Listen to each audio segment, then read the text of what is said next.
It was the greatest city ever carved from stone. A kingdom of light beneath the mountains, where crystal lamps burned eternal and the hammers of Durin's folk rang like music through endless halls. For thousands of years, Khazad-Dûm stood as proof that even in darkness, beauty could flourish.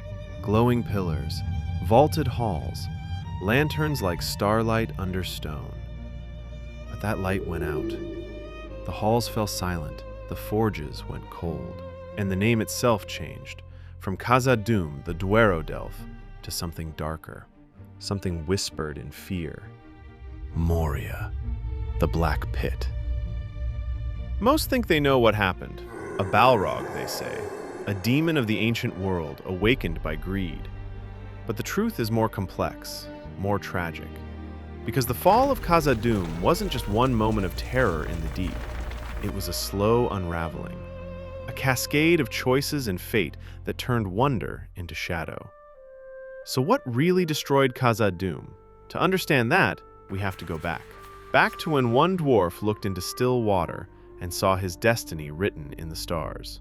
Durin the Deathless awoke alone beneath Mount Gundabad, in an age so ancient that even the elves had not yet seen the sun. He wandered south along the misty mountains, seeking a home worthy of his people. And in a green valley beneath 3 peaks, he found it. There, he looked into a still lake.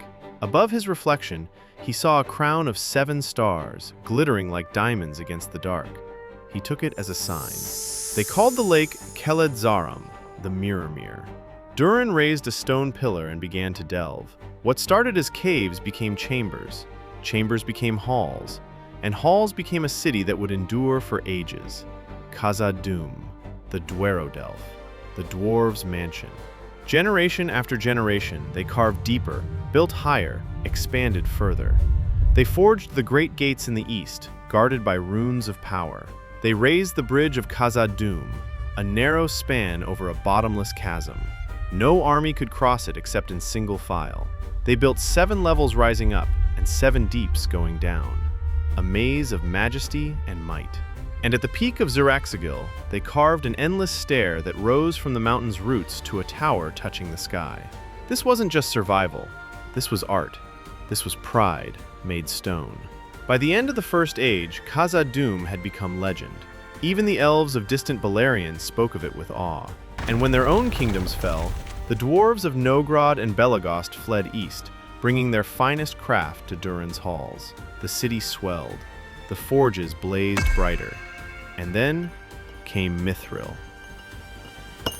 Deep beneath the mountain, the dwarves uncovered a vein of silver, lighter than silk, stronger than steel, beautiful as starlight. It changed everything. Suddenly, Khazad-Dûm wasn't just wealthy, it was unequaled. Elves journeyed from the west to trade. Celebrimbor, greatest of the elven smiths, founded a region beside the mountain, drawn by Mithril. In this golden age of friendship, the dwarves built a second gate, the Doors of Durin, wrought by Narvi and etched by Celebrimbor in Ithildine, visible only by moonlight. These doors didn't guard against enemies, they welcomed friends. Elves and dwarves worked side by side. They shared knowledge, shared craft, shared peace. Khazad-Dûm stretched 40 miles from east to west, a city of wonder beneath the stone, where no shadow lingered, where no lamp went out. It was the greatest city in all Middle-earth, but nothing gold can stay. When Sauron came in disguise and forged the Rings of Power, he brought that golden age to an end. He destroyed a region, he slaughtered Celebrimbor, and he marched on Khazad-Dûm. The dwarves shut the doors of Durin and never opened them again. From that day forward, they lived in isolation. The friendship with the elves faded, the outside world became distant, and deep inside their mountain, Durin's folk turned inward. They delved deeper, they mined richer veins, they searched for more Mithril. Generations passed, centuries became millennia. The dwarves who remembered the elves were gone. Their children knew only stone and silence. Still, they dug. And in the year 1980 of the Third Age, after more than 6,000 years of delving, they reached too far. In a dark chasm beneath the roots of the world, something stirred. Something that had hidden since the War of Wrath, a shadow and a flame. A Balrog of Morgoth. It came without warning. One moment, the mines rang with hammers. The next, fire, screams, silence. The Balrog rose through the deeps like wrath incarnate. It killed Durin VI, king of Khazad-Dûm. And from that day on, it bore a new name, Durin's Bane. They tried to fight. They gave everything they had. But how do you stand against a demon older than the mountains? The next year, Nain I, Durin's son, fell too, and with him, the last hope of victory. The dwarves fled. The city was abandoned. The forges went cold. The lamps died. And in that silence, only one breath remained, deep in the darkness. The Balrog. The elves gave it a new name, Moria, the Black Pit. For 500 years, the Balrog dwelt alone. Then came the orcs. They crept into the upper levels. They looted forgotten treasures. They turned beauty into ruin. In 2790, Thror, heir of Durin, entered Moria alone, seeking to reclaim his throne. The orc chieftain Azog murdered him, carved his name into Thror's skull, and cast it from the gates. The dwarves declared war. For 9 years, they hunted orcs through every tunnel and stronghold, from Gundabad to the Gladden Fields, until at last they met Azog in battle. Azanul Bazaar. The dwarves won. Azog fell.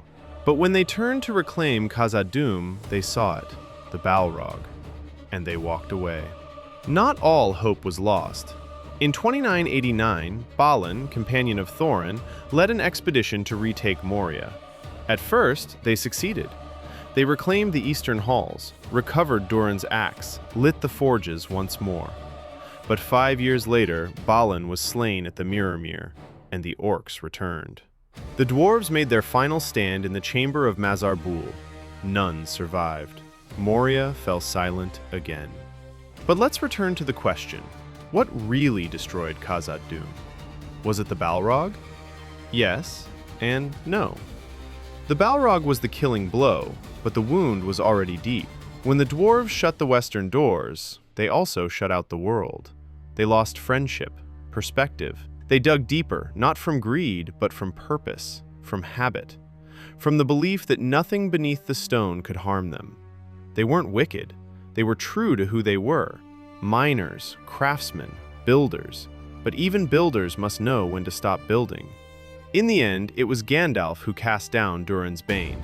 Not with an army, not with axes or war machines, but alone, on the peak of Ziraxagil, after a battle that lasted 2 days and nights. When the Balrog fell, the last shadow over Moria lifted. And in the Fourth Age, Durin VII led his people home. They rebuilt, they remembered, and once again the sound of hammer and chisel echoed beneath the mountain. Khazad-Dûm lives. Not as it was.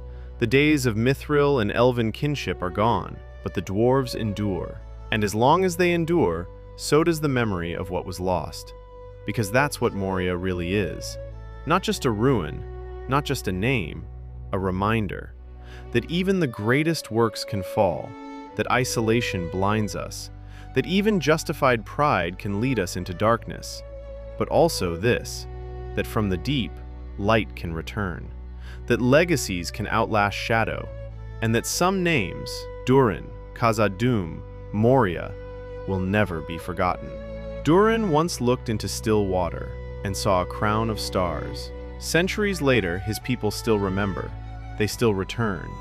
And at last, the mountain remembers them.